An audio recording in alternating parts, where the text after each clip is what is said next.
مشکل سے مشکل تر کام ہو گیا، اب ہمارا ذہن اللہ اور اس کے رسول صلی اللہ علیہ وسلم کے احکام اور فرائض و سنتوں سے ہٹ کر کسی اور طرف چلا جاتا ہے، اور وہ یہ ہوتا ہے ہمچر کائتری بولو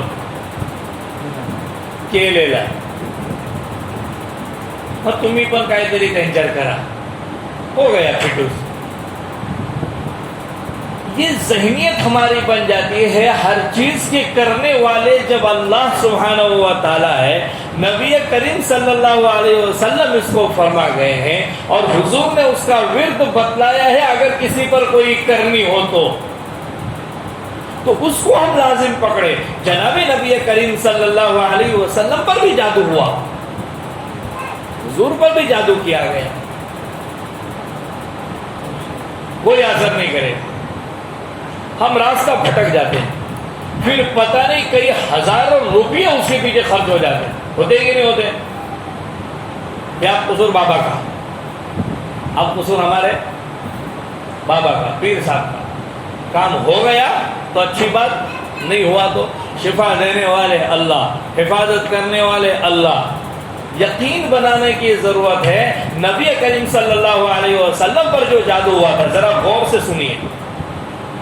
بعضوں نے اس کو پہلی مرتبہ سنا ہوگا کہ حضور پہ جادو ہوا، نبی اور اس پہ جادو، ایسا ہو سکتا ہے؟ ہوا ہے، ہوا ہے، تبھی تو یہ آیتیں اتری ہیں، ورنہ فلق اور ناس ہمیں نہیں ملتی، سورہ فلق سورہ ناس نہیں اترتی، اسی لیے اتری ہے۔ روایتوں میں آتا ہے کہ یہودی عورت اس نے آپ صلی اللہ علیہ وسلم پر جادو کیا، بعض روایت میں کسی مرد کا نام بھی آیا ہے یہودی کا۔ اب ایک بات اور یاد رکھیں، اگر باہر کا اسپیکر چل رہا ہے تو خاص طور سے مستورات اس چیز کو سن لیں، جادو کن چیزوں پہ ہوتا ہے؟ بہت ساری چیزوں پہ ہوتا ہے، مرے ہوئے انسان کی ہڈی پہ جادو ہوتا ہے، اور زندہ انسان کے اگر بال صحیح سلامت پکڑے گئے تو اس پر جادو ہوتا ہے۔ اس لیے کبھی اپنا بال نکلے، جن کی زلفیں ہوں اور عورتوں کے بڑے بال ہوں، داڑھی کا بال ٹوٹ جائیں تو انہیں چاہیے کہ آپ توڑ دیں اور پھر پھینکیں، جہاں وہاں نہ پھینکیں، اس پر شیطانی اثرات ہو جاتے ہیں۔ بعض علماء نے یہ لکھا ہے کہ اس کو دانتوں سے توڑ دیں، لیکن توڑنا ضروری، البتہ اب ہاتھ سے توڑے، کینچی سے کاٹے، اس لیے کہ ہماری ماں بہنیں مستورات جب بال بناتی ہیں تو بالوں کا ایک گچھا نکل آتا ہے، پھر اسی کو اس طرح سے لپیٹ کر پھینک دیا جاتا ہے، پھر ہواؤں کے رخ پر وہ کہیں اڑتا ہوا چلا جاتا ہے، اور کسی کے ہاتھ لگ گیا نعوذ باللہ من ذالک، جو حاسد ہو، دشمن ہو، تو پھر جو ہے اپنا بیڑا گرک ہو جاتا ہے۔ اس لیے کینچی سے اس کو کاٹ دے، ٹکڑے ٹکڑے کرے، آپ کے پاس اتنا بڑا اللہ نے سمندر دیا، اس میں پھینک دیں یا پھر زمین میں گاڑ دیں، یوں ہی بالوں کو نہ پھینکیں۔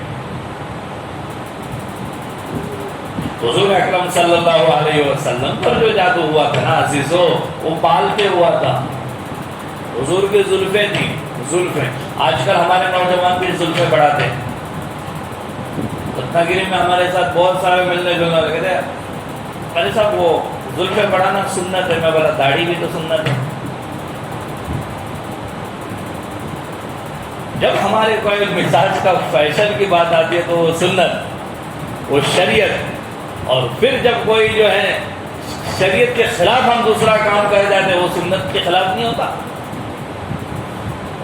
تو زلفیں بڑھانے والے یہ بات کو سوچ لیں کہ نبی کریم صلی اللہ علیہ وسلم کی سنت سمجھ کر رکھ رہے ہیں کہ دیگر سنتوں کے اندر بھی ہمیں حضور اکرم صلی اللہ علیہ وسلم کا پابند بننا پڑے گا۔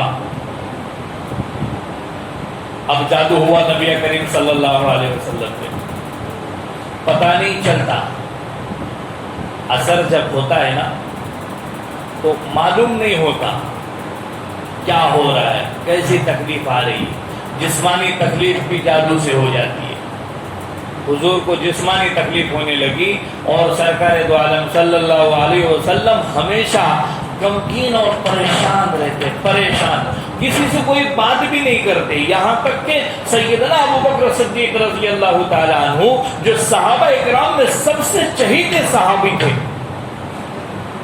کوئی بھی مسئلہ درپیش ہوتا حضور ابو بکر سے بات کرتے۔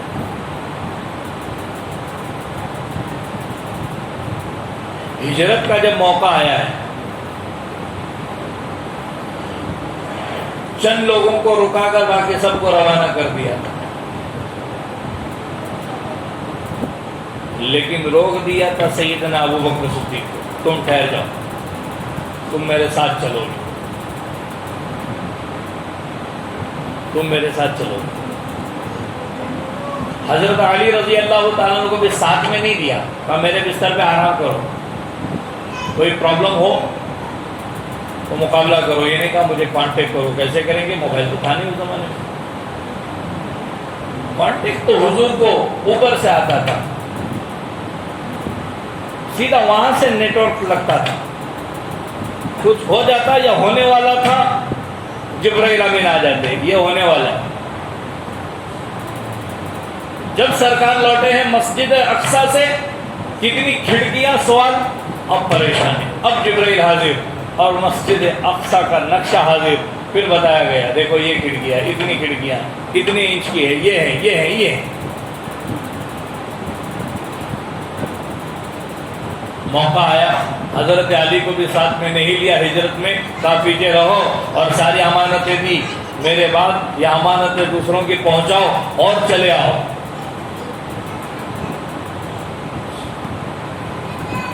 تو حضور اکرم صلی اللہ علیہ وسلم پر جادو ہوا، یہ بات میں عرض کر رہا تھا، بالکل کسی سے بات چیت نہیں کرتے، بڑے پریشان رہتے۔ اذان ہو گئی، مسجد نبوی میں حاضر ہو جاتے، نماز پڑھاتے، سنت اپنے گھر پڑھنے کا معمول تھا نبی کریم صلی اللہ علیہ وسلم کا، سیدھا جو ہے حضور تشریف لے جاتے اپنے گھر میں۔ ازواج مطہرات پریشان، مائیں صدیقہ عائشہ رضی اللہ تعالیٰ عنہ پریشان، کیا معاملہ ہے، کسی سے کوئی بات کرنے کا من نہیں کرتا، بے چین۔ اگر صحابہ آواز بھی دیتے یا رسول اللہ صلی اللہ علیہ وسلم، مڑ کر دیکھتے، آگے چلے جاتے، کوئی بات نہیں کرتے۔ پتہ نہیں چل رہا ہے کہ حضور کو ہوا کیا ہے۔ جناب نبی کریم صلی اللہ علیہ وسلم اب حالت خواب میں چلے گئے، سونے کی حالت ہو گئی، نیند میں ہو گئے۔ نبی کا خواب بھی وہی ہوا کرتا ہے۔ حضور اکرم صلی اللہ علیہ وسلم کے خواب میں دو فرشتے آئے ہیں۔ خواب میں دیکھا حضور اکرم صلی اللہ علیہ وسلم نے کہ دو فرشتے، ایک سرہانے بیٹھا ہے، ایک پاؤں کے پاس بیٹھا ہے، ایک دوسرے کے ساتھ وہ گفتگو کر رہے ہیں۔ تو یہ مائک ذرا تھوڑا سیدھا ہو جائے گا تو اچھا رہے گا۔ نبی کریم صلی اللہ علیہ وسلم نے خواب میں دیکھا وہ دونوں فرشتے ایک دوسرے سے گفت و شنید ہو رہے، بات چیت کر رہے ہیں،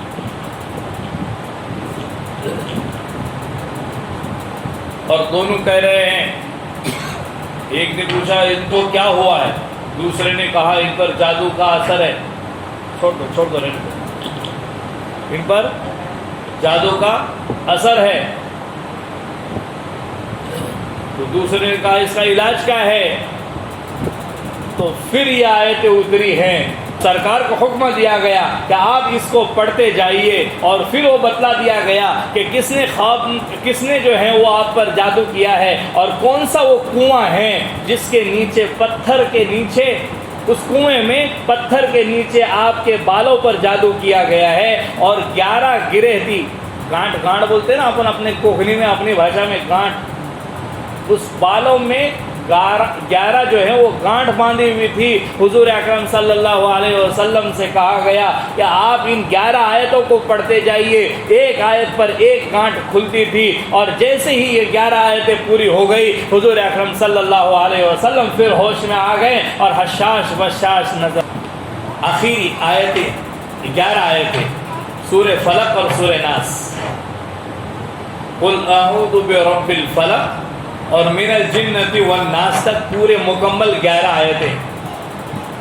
آپ صبح شام ان 3 سورتوں کو سورہ اخلاص قل هو اللہ احد، سورہ فلق قل اعوذ برب الفلق اور سورہ ناس قل اعوذ برب الناس صبح شام کتنی مرتبہ پڑھنا ہے؟ 3 مرتبہ پڑھنا ہے. جب آپ نیند سے بیدار ہوئے 3 مرتبہ پڑھیے. جب شام ہو گئی آپ 3 مرتبہ پڑھیے. اللہ تبارک و تعالی آپ کا حامی و ناصر ہوگا، اللہ آپ کا ضامن ہوگا. یہ سرکار کی زبان سے نکلے ہوئے کلمات ہیں کہ پھر جو ہے کوئی جادو کرنی کوئی اثر نہیں کرے گا. آنے لگے تو عزیزو میں آپ کو آج کے اس خطاب سے یہ کہنا چاہوں گا کہ کچھ بھی پریشانی ہو ہمیشہ ہم سیرت نبوی کو دیکھیں، ہمیشہ جو ہے حضور کے زندگی کو دیکھیں کہ اس وقت حضور نے کیا عمل کیا، اب عمل کیا کیا، اب جو ہے حضور کیا کرتے تھے. بارش ہوتی تو کون سی دعا پڑھتے، اور موسم جب گرم ہوتا تو حضور کیا کرتے، چاش کی نماز کا وقت کیا ہوتا، اوابین کا وقت کیا ہوتا. یہ سارے اعمال کرنے کے ہیں، صرف ہمارے آپ کے صرف بولنے سے ہونے والے نہیں اور کتابوں کے لکھنے سے ہونے والا نہیں. حضور اکرم صلی اللہ علیہ وسلم نے ہر عمل بتلا دیا ہے. اگر